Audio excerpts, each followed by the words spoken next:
जय हिंद. नमस्कार. मी संकेत कांते तुम्हा सर्वांचं पुन्हा एकदा स्वागत करतो आपल्या विक्ट्री जी के अकॅडमी या यूट्यूब पेजवरती. बघा, आपली जी सिरीज चालू होती पॉलिटीची, जे आपले सेशन्स चालू होते, त्याच्यामध्ये आजचं आपलं सेशन हे असणार आहे 8वं. आणि 8व्या सेशनमध्ये आपल्याला भारतीय संविधानाचा भाग 4 म्हणजेच काय जर DPSP म्हणजेच directive principle of state policies जे आहे ते बघायचे. हे आपल्याला UPSC आणि जी आपली राज्यसेवा आहे त्या हिशोबाने बघायचे आहेत. आणि हे बाकीच्या एक्झामसाठी सुद्धा तुम्हाला उपयोगी ठरणार आहेत. त्याच्यामध्ये SSCमध्ये CGL असेल, CHSL असेल आणि ज्या बऱ्याचशा एक्झाम्स असतील, बँकिंगचे असतील किंवा एनी अदर एक्झामिनेशन्स, त्या सर्वांसाठी हे लेक्चर तुम्हाला कामाचं ठरणार आहे. बघा, याच्यामध्ये आपला पहिला घटक काय असणार आहे? याच्यामध्ये आपला पहिला घटक असणार आहे पार्श्वभूमी व संकल्पना. बघा, याची पार्श्वभूमी आणि संकल्पना काय आहे तर बघा, DPSPचा परिचय आणि ऐतिहासिक उगम आपल्याला बघायचा आहे. त्याचं घटनात्मक स्थान बघा, भारतीय संविधानात भाग 4 मध्ये कलम 35 ते 51 दरम्यान याचा समावेश आहे. भारतीय संविधानातील काय भाग 4 आणि कलम किती 35 ते 51 मध्ये याचा समावेश आहे. याचा उगम स्रोत बघा, आयर्लंडच्या संविधानातून 1937 मध्ये काय आहे प्रेरित, ज्याने स्पॅनिश संविधानातून घेतले होते. म्हणजेच आयर्लंडने कोणाकडून घेतले होते? हे स्पॅनिशकडून घेतले होते, स्पॅनिश संविधानाकडून घेतले होते. आपण कोणाकडून घेतले तर आपण आयर्लंडकडून घेतले. बघा, 1935चा कायदा, हा 1935चा कायदा जो आहे हा ज्यावेळेस आपण इंडियन कॉन्स्टिट्यूशन बघतो त्यावेळेस हा खूप महत्त्वाचा कायदा आहे. कारण की जो 1935चा कायदा आहे याच्यामधील बऱ्याचशा ज्या गोष्टी आहेत, जो 1935चा भारत सरकार कायदा आहे याच्यामधील बऱ्याचशा गोष्टी ज्या आहेत ह्या आपल्या भारतीय संविधानामध्ये जशाच्या तशाच घेतलेल्या बघायला मिळतात. त्याच्यामुळे हा कायदा जो आहे हा खूप महत्त्वाचा आहे. भारत सरकार कायदा 1935 मधील इन्स्ट्रुमेंट ऑफ इन्स्ट्रक्शन्स हे आधुनिक रूप. बघा, डॉक्टर आंबेडकरांचे मत काय होते? संविधानाची नाविन्यपूर्ण वैशिष्ट्ये म्हणजेच नोवेल फीचर असे वर्णन. डॉक्टर BR आंबेडकर यांनी काय वर्णन केलेलं आहे? Novel features of Indian constitutions. म्हणजेच जो भारत संविधानाचा भाग 4 आहे याला नोवेल कॉन्स्टिट्यूशन ऑफ इंडियन आपण म्हणत असतो. कल्याणकारी राज्याची संकल्पना याच्यातून कशी स्पष्ट होते? बघा, सामाजिक व आर्थिक लोकशाही मार्गदर्शक तत्वांचा मुख्य उद्देश देशात सामाजिक आणि आर्थिक लोकशाही प्रस्थापित करणे हा आहे. केवळ राजकीय स्वातंत्र्य अपुरे असून आर्थिक सामाजिक समानता आवश्यक आहे. फक्त राजकीय स्वातंत्र्य देऊन चालेल का? नाही. त्यांना आपल्याला काय पाहिजे? पूर्ण भारतामध्ये आर्थिक सामाजिक समानता सुद्धा आपल्याला पाहिजे. बघा, कल्याणकारी राज्य. बघा, ब्रिटिश काळातील पोलीस राज्य ही संकल्पना बदलून जनतेच्या सर्वांगीण विकासासाठी कल्याणकारी राज्य स्थापन करणे हे DPSPचे मुख्य उद्देश आहे. आता हे जर वाक्य तुम्ही असंच जर तुमच्या कशामध्ये घेतलं, हेच जर वाक्य तुम्ही अशाच जर तुमच्या आन्सर रायटिंगमध्ये तुम्ही काय करू शकता, हे टायटल म्हणा किंवा तुमचा इंट्रो म्हणून वापरू शकता. आणि याला सोबतीला तुम्ही हे वाक्य जे आहे हे नंबर 2 वरती ठेवा आणि हे नंबर 1 वरती ठेवा. हे काय झाली तुमची इंट्रो झाला, म्हणजे तुमचा आन्सर काय झाला सुरू झालं. आता त्याच्या मधामध्ये काय लिहायचं आहे ते बघा, मार्गदर्शक तत्वांचे 3 प्रमुख प्रवाह. बघा, समाजवादी तत्वे, सामाजिक व आर्थिक न्याय प्रस्थापित करणे, संपत्तीचे विकेंद्रीकरण आणि कामगारांच्या हिताचे रक्षण करणे. गांधीवादी तत्वे बघायच्या ती महात्मा गांधींच्या विचारसरणीवर आधारित ग्रामपंचायती, कुटीर उद्योग आणि ग्रामीण विकास यावर भर. तिसरं काय? उदारमतवादी बौद्धिक. बघा, आधुनिकता आणि वैचारिक प्रगतीवर आधारित समान नागरी कायदा, पर्यावरण आणि आंतरराष्ट्रीय शांतता. बघा पुढे बघा काय आहे. आता याचं काय आहे? घटक 2 कलमांचे वर्गीकरण आता आपल्याला बघायचे आहे. बघा, समाजवादी तत्वे बघा, याच्यामध्ये कुठले आहेत? कलम 38 बघा, लोककल्याणासाठी सामाजिक व्यवस्था सुरक्षित करणे आणि असमानता कमी करणे. जो आपल्या समाजामध्ये निर्माण झालेला जो दर्जा आहे, जो आपल्याला म्हणता येईल अस्पृश्यांचा किंवा दलितांचा किंवा मागासवर्गांचा जो दर्जा खालावलेला आहे, तो दर्जा काय करणं आहे, वर आणणं आहे. म्हणजेच इक्वल लेवलवरती सर्वांना आणायचं आहे. हे आपल्याला कलम 38 मधून स्पष्ट होते. कलम 39 बघा, सर्वांना उपजीविकेचे साधने, समान कामाबद्दल समान वेतन आणि बालकांचे रक्षण. बघा, समान कामासाठी काय, समान वेतन. म्हणजेच जर एखादं काम जर महिला करत असेल आणि पुरुष करत असेल आणि ते सुद्धा सारख्या वेळेसाठी करत असतील, तर त्यांना काय, त्या कामासाठी समान वेतन मिळायला हवं. कलम 39 ए बघा, समान न्याय आणि गरिबांना मोफत कायदेशीर मदत. 41वी घटना दुरुस्ती आहे, ही 42वी घटना दुरुस्ती आहे. ही 42वी घटना दुरुस्ती कधी झाली होती? 42वी घटना दुरुस्ती कधी झाली होती? तर 42वी घटना दुरुस्ती 1976ला झाली होती. बघा, कलम 41 व 42 काय सांगतं आपल्याला, कामाचा व शिक्षणाचा अधिकार, कामगारांना न्याय, परिस्थिती व प्रसूती सहाय्य. बघा, 42 मध्ये काय आहे प्रामुख्याने, 42 मध्ये जे आहे हे प्रसूती सहाय्य जे आहे हे महिलांसाठी येतं. जर एखादी महिला जर एखाद्या ठिकाणी काम करत असेल आणि ती महिला जर गरोदर असेल, तर तिला जे आहे हे प्रेग्नेन्सी लीव्ह जे आहे हे दिली जातं. त्याच्यामध्ये तिचा पगार जो आहे हा चालूच राहतो. ही प्रेग्नेन्सी लीव्ह जी आहे हे 6 ते 10 महिन्याची असू शकते. बघा पुढे, कलम 43 व 43 ए, कामगारांना निर्वाह, वेतन आणि उद्योगांच्या व्यवस्थापनात कामगारांचा सहभाग. 43 ए मध्ये काय आहे, उद्योगांच्या व्यवस्थापनात कामगारांचा सहभाग. तर बघा, आणि काय आहे 43, कामगारांना निर्वाह वेतन. म्हणजेच काय, जर आपण बघितलेलं आहे योग्य कामासाठी योग्य वेतन. तर आता हे निर्वाह वेतन काय आहे, तर निर्वाह वेतन हा कन्सेप्ट असा आहे की जर एखाद्या ठिकाणी जर तुम्ही कुठल्याही प्रकारचा मजूर जर नेत आहात, तर तुम्हाला तिथे त्याची राहायची सोय करावी लागेल आणि राहण्याची सोयीसोबतच तुम्हाला त्याला जो आहे हा पगारसुद्धा द्यावा लागेल. आणि उद्योग व्यवस्थापनात कामगारांचा सहभाग. पुढे बघा, पुढे काय आहे, कलम 40, याच्यामध्ये गांधीवादी तत्वे आहेत. बघा, गांधीवादी तत्वे काय आहेत, कलम 40, ग्रामपंचायतीचे संघटन करणे, त्यांना स्वायत्तेचे अधिकार देणे. म्हणजेच काय, ग्रामपंचायतीला अधिकार देणे, त्यांना फंडिंग पुरवणे आणि गावामध्ये जे आहे एक बेसिक इन्फ्रास्ट्रक्चर काय करणे, डेव्हलप करणे.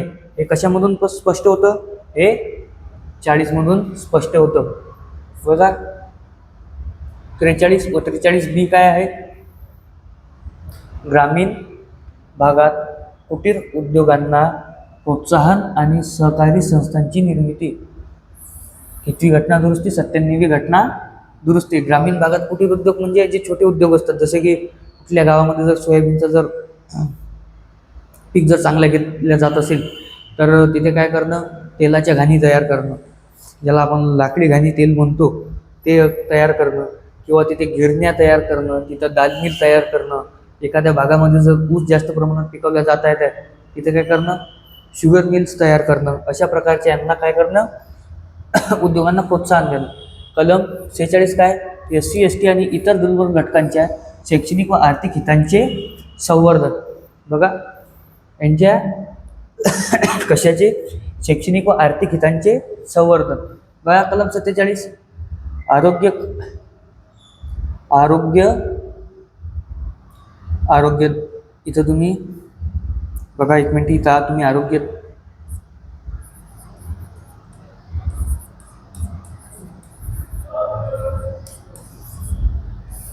आरोग्यदायक जीवनासाठी मादक पेय आणि अंमली पदार्थांवर बंदी. बघा, मादक पेय म्हणजेच त्याच्यामध्ये दारू असेल आणि जे अंमली पदार्थ आहेत त्याच्यावरती काय, बंदी. बघा, कलम 48 काय सांगतं, गाई, वासरे व दुभत्या जनावरांची कत्तल रोखणे व गोवंश सुधारणा. याच्यामध्ये आपल्याला 48 मध्ये बघायला मिळतं. पण तुम्ही एक गोष्ट लक्षात ठेवा की DPSPमध्ये जर कुठल्याही तुमच्या याचं जर उल्लंघन होत असेल, कुठल्याही पॉलिसीचं जर उल्लंघन होत असेल, तर तुम्ही याची दाद कोर्टामध्ये मागू शकत नाही. बघा कलम 44 काय उदारमतवादी आणि बौद्धिक तत्वे बघायच्या मध्ये कलम 44 सर्व नागरिकांसाठी समान नागरी कायदा म्हणजेच युनिफॉर्म सिव्हिल कोड जो आता लागू झालेला आहे. कलम 45 बघा 6 वर्षाखालील बालकांसाठी संगोपन व पूर्व प्राथमिक शिक्षण. आता बघा 6 वर्षाखालील बालकांसाठी संगोपन आणि प्राथमिक शिक्षण 6 वर्षाखालील. 6 वर्षाखालील म्हणजे आपण ज्याला काय म्हणतो, ज्याला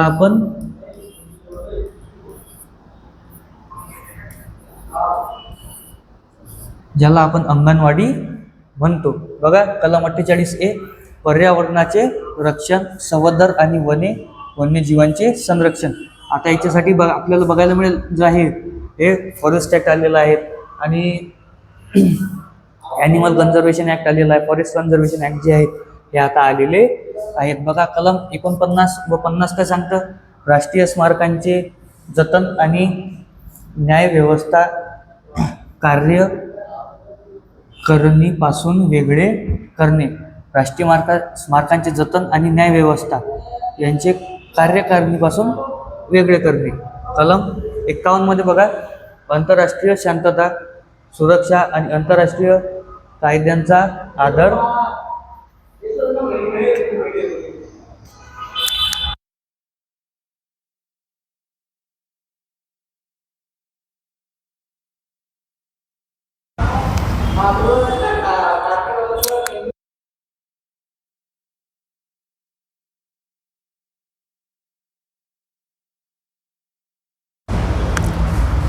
कलम 51 बघा कलम 51 मध्ये काय आहे, आंतरराष्ट्रीय शांतता, सुरक्षा आणि आंतरराष्ट्रीय कायद्यांचा आदर वाढवणे. बघा याच्यामध्ये काय आहे, कलम 51 मध्ये आंतरराष्ट्रीय शांतता म्हणजेच आपल्याला बघायला मिळेल जे आंतरराष्ट्रीय शांतता हे आपण बाळगण्याचा जो आहे हा सतत प्रयत्न करत असतो, पण पाकिस्तान म्हणा किंवा चायना म्हणा किंवा बांगलादेश म्हणा हे आपल्याला ठेवू देत नाही. सुरक्षा आणि आंतरराष्ट्रीय कायद्यांचे आदर वाढवणे. जसं आपल्याला बघायला मिळेल की याच्यासाठी आपण कशामध्ये आहोत, नाटोमध्ये आहोत, युनायटेड नेशन्समध्ये आहोत, आता जे ब्रिक्समध्ये आहोत. हे काय झालं, आंतरराष्ट्रीय कायद्यांचा आदर करणे किंवा त्याची काय करणे, अंमलबजावणी करणे याच्यामध्ये येतं. पुढे बघा काय आहे, घटक 3 घटनादुरुस्त्या व DPSPs. बघा घटनादुरुस्त्या काय झालेल्या आहेत. बघा 42वी घटनादुरुस्ती 1976. कलम काय 39A आणि 43 आणि 43A आणि 48A समावेश. याला काय म्हणतात, मिनी कॉन्स्टिट्यूशन योगदान म्हणतात. ही 42वी घटनादुरुस्ती तुम्ही लक्षात ठेवा, कारण की या 42व्या घटनादुरुस्तीमध्ये खूप मोठ्या प्रमाणात जे आहेत हे बदल झालेले आहेत. बघा 44वी घटनादुरुस्ती बघत असताना 1900 कधी झालेली आहे, 78ला झालेली आहे. कलम 38(2) जोडले. उत्पन्न व दर्जा यातील विषमता कमी करण्याची व राज्यावर काय करण्यात आले, बंधन करण्यात आले. 86वी घटनादुरुस्ती 2002. बघा कलम 45चा विषय बदलला. 6 वर्षापर्यंत बालकांना काय करण्यात आलं, संगोपनाची तरतूद करण्यात आली. हे पहिले किती होतं, हे पहिले 5 वर्ष होतं. बघा 97वी घटनादुरुस्ती बघा 2011. कलम 43B समाविष्ट सहकारी संस्थांच्या स्थापनेस व व्यवस्थापनास प्रोत्साहन. सहकारी संस्था असतील, पतसंस्था असतील, त्यांचे काय करण्यात आले, त्यांना वाढवण्याचा प्रयत्न करण्यात आला. बघा घटक 4 मूलभूत हक्क विरुद्ध DPSPs यांच्यातील आपल्याला काय बघायचं आहे, अंतर बघायचं आहे. मूलभूत हक्क बघा फंडामेंटल राईट्स मध्ये बघा नकारात्मक राज्याच्या अधिकारांवर मर्यादा आणि मार्गदर्शक तत्वे काय सांगतात, सकारात्मक म्हणजे राज्याला दिलेले निर्देश. न्यायप्रविष्टता बघा न्यायप्रविष्ट आहेत, जस्टिसेबल आहेत, हे गैर न्यायप्रविष्ट आहेत म्हणजे नॉन जस्टिसेबल आहेत. कलम आपल्याला 37 सांगते, याचं उद्दिष्ट काय आहे, राजकीय लोकशाहीची स्थापना करणे, सामाजिक व आर्थिक लोकशाहीची स्थापना करणे. अंमलबजावणी बघा आपोआप लागू होतात, कायदे बनवून लागू करावी लागते, जसं की आपला फॉरेस्ट कन्झर्वेशन ॲक्ट असेल किंवा आपला ॲनिमल कन्झर्वेशन ॲक्ट असेल. पुढे बघा सर्वोच्च न्यायालयाचे निकाल. बघा संघर्षाचा घटनात्मक इतिहास बघा. चंपकम दोराईराज खटला बघा 1951चा. FR हे DPSP पेक्षा श्रेष्ठ मानले गेले. DPSP हे FR च्या दुय्यम आहे असा निर्णय दिला बघा. लोकनाथ खटला 1967. संसदेला फंडामेंटल राईट्समध्ये कपात करून DPSP लागू करण्याचा अधिकार नाही असे नमूद केले. 25वी घटना दुरुस्ती बघा 1971. कलम 31C जोडून कलम 39B व C च्या अंमलबजावणीसाठी कलम 11 व 19 वर प्राधान्य दिले गेले. पुढे बघा, पुढे काय आहे.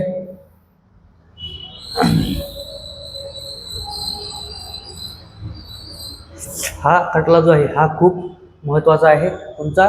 मिनर्व्हा मिल्स कधीचा आहे? 1980चा मिनर्व्हा मिल्स खटला. निकाल बघा, त्याचा निकालाचा हे काय होता?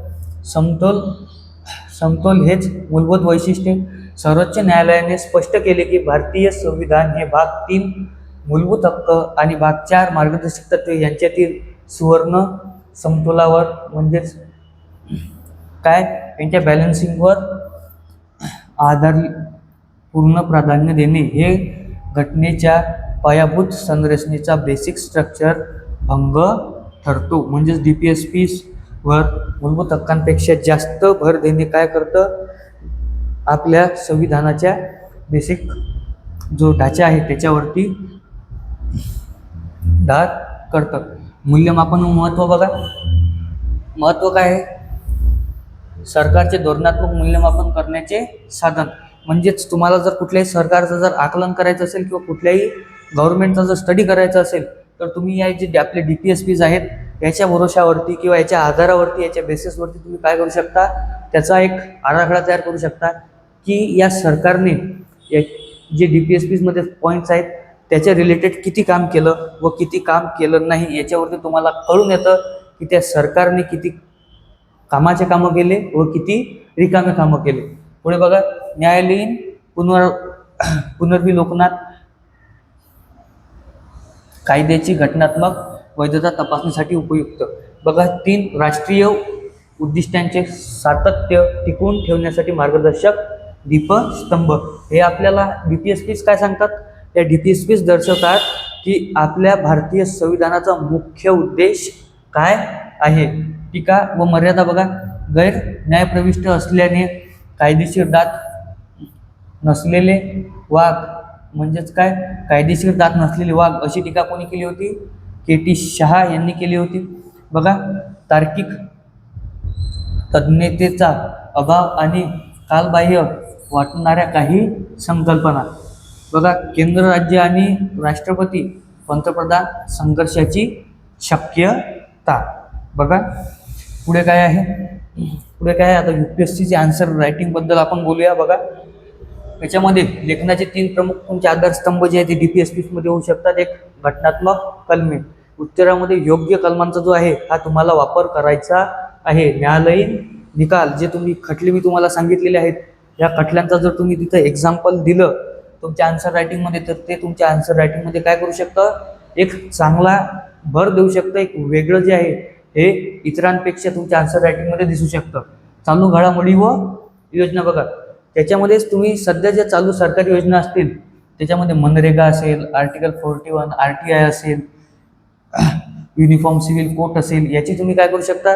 त्याच्यामध्ये चर्चा करू शकता किंवा याच्याबद्दल थोडक्यात तुम्ही त्याच्याबद्दल लिहू शकता बघा. आता जो मेन टॉपिक आहे तो बघा, आन्सर रायटिंग करायची कशी बघा. आन्सर रायटिंग करत असताना तुम्ही कोणाचे आन्सर रायटिंगच्या नोट्स घेऊन बघा. त्या UPSC टॉपर्सच्या असतील, AIR 1च्या सुद्धा असतील तर त्याच्यामध्ये तुम्हाला जे आहे हे जे पॉलिटिक्सचं बेसिक स्ट्रक्चर आहे हे अशाच प्रकारे बघायला मिळणार आहे. त्याच्यामध्ये बघा सर्वात प्रथम तुम्हाला इंट्रो बघायला मिळेल, तो सुद्धा 1 ते 2 वाक्यामध्ये. मग त्याच्यामध्ये मुख्य बॉडी असेल किती 100 ते 120 शब्दाची आणि समतोल टीका व त्याच्यामध्ये विश्लेषण जर तुम्हाला विचारलेलं असेल तर, कंपॅरिझन जर विचारलेलं असेल तर आणि त्याचं कन्क्लुजन किती 1 ते 2 वाक्यामध्ये. बघा, हे झालं आजचं आपलं लेक्चर. भेटू नेक्स्ट लेक्चरमध्ये. जय हिंद, जय भारत.